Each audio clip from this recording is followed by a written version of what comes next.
Advocate ഫിർദൗസ, ഞങ്ങൾ താങ്കളുടെ മുമ്പിൽ വയ്ക്കുന്നത് ഇന്ന് ഞങ്ങളോട് വെളിപ്പെടുത്തിയ യുവതി ഉൾപ്പെടെയുള്ള ആ വിഷയവുമായി ബന്ധപ്പെട്ട ഇരകളാക്കപ്പെട്ടവരുടെ രോദനമാണ്. അവർ ഭയത്തിലാണ്.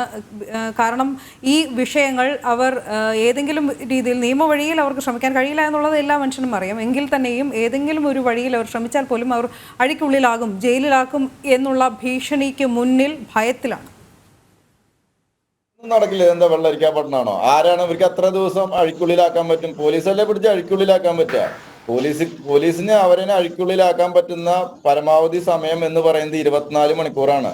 ആ 24 മണിക്കൂറിനുള്ളിൽ അവരെ മജിസ്ട്രേറ്റിന് മുമ്പിൽ ഹാജരാക്കണം. അവിടെ ഞങ്ങളൊക്കെ ഉണ്ട് ആ കാര്യങ്ങൾ പറയാൻ വേണ്ടിയിട്ട്. എന്താണ് പോലീസ് കാണിച്ച് കൊണ്ടുവന്നിരിക്കുന്ന ക്രൈം ശരിയാണോ തെറ്റാണോ എന്ന് മജിസ്ട്രേറ്റിനെ പറഞ്ഞ് ബോധിപ്പിക്കാൻ ഞങ്ങളൊക്കെ ഉണ്ട്.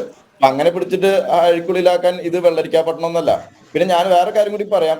ഇപ്പൊ നടക്കുന്ന അന്വേഷണം ഉണ്ടല്ലോ, അത് എനിക്ക് തോന്നുന്നത്, ഞാൻ മനസ്സിലാക്കുന്നത് അതും ഈ മൾട്ടി സ്പെഷ്യാലിറ്റി ആശുപത്രികൾക്ക് വേണ്ടിയിട്ടായിരിക്കും. കാരണം ഇപ്പൊ എന്താ നടന്നിരിക്കുന്നത്, അവയവങ്ങൾ നേരെ ഇറാനിൽ കൊണ്ടുപോയിട്ട് അവിടെ ട്രീറ്റ്മെന്റ് ചെയ്യുന്നു.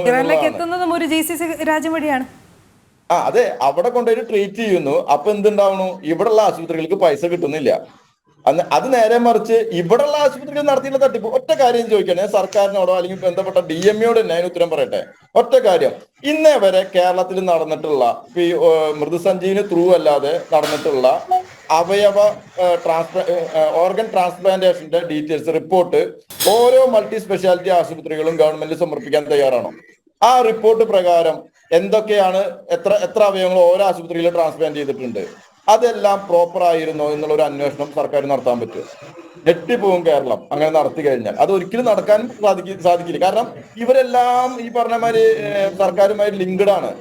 അവിടെ ഒന്നും ചെയ്യാൻ പറ്റില്ല. നമുക്ക് ഇങ്ങനെ വെറുതെ കിടന്നിട്ട് ഇങ്ങനെ ഇടയ്ക്കിടയ്ക്ക് ഇങ്ങനെ പറയാം. പക്ഷെ ഇത് കുറെ ആളുകൾക്ക് അവയർനെസ് കിട്ടുന്നുണ്ട് എന്നുള്ള ഒരു സംതൃപ്തി മാത്രമാണ് ഇത്തരം കാര്യങ്ങൾ ചർച്ച ചെയ്യുന്നതിലൂടെ നമുക്ക് കിട്ടുന്ന ഒരു കാര്യം.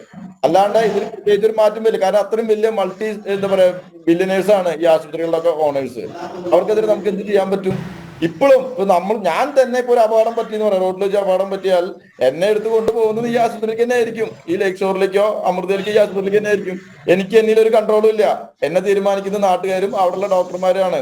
എന്റെ ബന്ധുക്കളോട് ഇവര് പറയും അയാൾക്ക് ബ്രെയിൻ ഡെഡ് ആണ്, അയാളുടെ അവയവം എടുത്തിട്ട് മാറ്റാൻ സമ്മതിക്കോ എന്ന് പറഞ്ഞാൽ അവര് ബ്രെയിൻ വാഷ് ചെയ്യും, അത് കൊടുക്കും. നാളെ ഞാൻ മൺമറഞ്ഞു പോകും. അത്രേ ഉണ്ടാവുള്ളൂ. ഇത് തന്നെയാണ് ആർക്കും സംഭവിക്കാൻ പോകുന്നത്.